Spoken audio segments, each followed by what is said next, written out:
भाई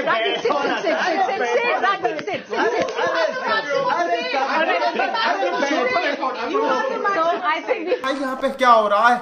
भाई यहाँ पे क्या हो रहा भाई? अरे भाई ये क्या हुआ? आखिरकार राजदीप सरदेसाई ऐसे गुस्से में क्यों भागते दिखे? अब देखिए, जब सवाल हो राजनीतिक, जवाब हो कानूनी और डिबेट में हो राजदीप, तो नतीजा तय है, गुस्सा, आक्रोश और कुर्सी छोड़कर भाग जाना। दरअसल हुआ कुछ यूं कि कल इंडिया टुडे पर एक डिस्कशन कम डिबेट के दौरान हाल ही में बिहार में चल रहे स्पेशल इंटेंसिव रिवीजन पर चर्चा चल रही थी, जिस दौरान इंडिया टुडे के जर्नलिस्ट गौरव सावंत ने एक पॉइंट सामने रखते हुए ये बताना शुरू किया कि कैसे बिहार में चल रही एसआईआर एक्सरसाइज इसलिए महत्वपूर्ण है क्योंकि इससे इलेक्टोरल रोल्स को प्योरीफाई किया जा रहा है, और अगर ये इलीगल होता तो सुप्रीम कोर्ट इस पर स्टे लगा देता। पर सुप्रीम कोर्ट में सुनवाई के बाद साफ है कि अभी तक ऐसा कुछ नहीं किया गया है, और जहां तक बिहार के लोगों की बात है तो वो भी इसमें बढ़ चढ़कर भाग ले रहे हैं। अब इसी बात को लेकर राजदीप अचानक भड़क गए और वाकई में इसे हीटेड डिबेट बना दिया, ये बोलते हुए कि गौरव सावंत लोगों को मिसलीड कर रहे हैं।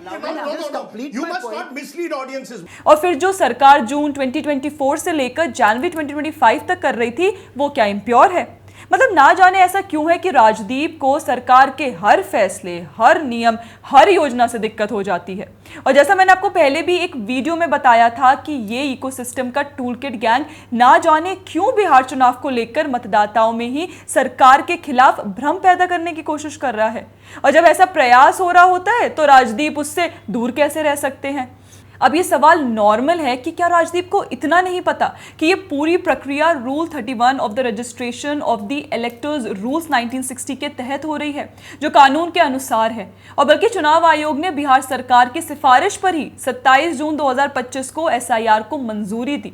और इसके अलावा एसआईआर कोई पहली बार लागू हो रही चीज नहीं है। 2023 में जम्मू और कश्मीर में हुआ, 2024 में केरल में, और अब 2025 में बिहार में हो रहा है। देखिए, चुनाव आयोग जब ये एक्सरसाइज अप्रूव करता है तब वह ये जांचता है कि राज्य सरकार की मांग वैध है, जनसंख्या और माइग्रेशन अपडेट जरूरी है, और सुप्रीम कोर्ट या हाई कोर्ट की कोई रोक नहीं है। तो जो बिहार में हो रहा है वो एक कानूनी प्रक्रिया है, कोई गड़बड़ी नहीं राजदीप जी। और ये क्या बात होती है कि जनवरी 2024 से जून 2025 में ऐसा क्या हुआ कि अब एसआईआर करना पड़ा? देखिए, वोटर लिस्ट एक स्ट्रैटेजिक डॉक्यूमेंट नहीं है। हर बार जनरल इलेक्शंस के बाद राज्य अपने इलेक्टोरल रोल अपडेट करवाते हैं, क्योंकि लोग शिफ्ट होते हैं, नाम बदलते हैं और नई वोटर एंट्री होती है।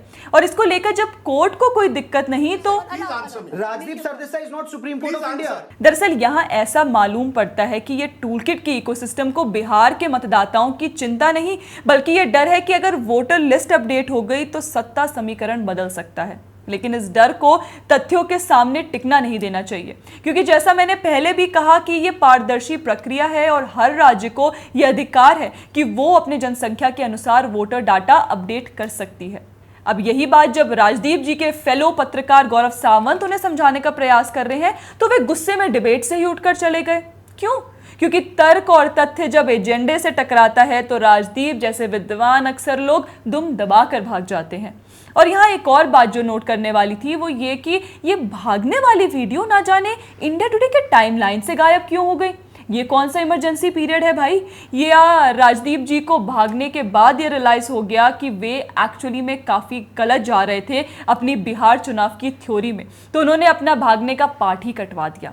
खैर दोस्तों, तो अब फैसला आपके हाथ में है। क्या आप भी मानते हैं कि हर सरकारी कदम एक साजिश होता है, या फिर क्या आप जानना चाहते हैं कि लोकतंत्र में प्रक्रिया भी जरूरी होती है? बिहार का एसआईआर पूरी तरह वैध, पारदर्शी और कानूनी प्रक्रिया है। बाकी जो शोर मचाया जा रहा है वो शायद चुनाव जैसे डेमोक्रेटिक प्रोसेस के खिलाफ लोगों के मन में शंका पैदा करने के, ना कि लोकतंत्र के लिए। और आपका इस पर क्या कहना है हमें कमेंट करके जरूर बताएं। बाकी आप हमारे चैनल को फॉलो करना ना भूलें। जय हिंद।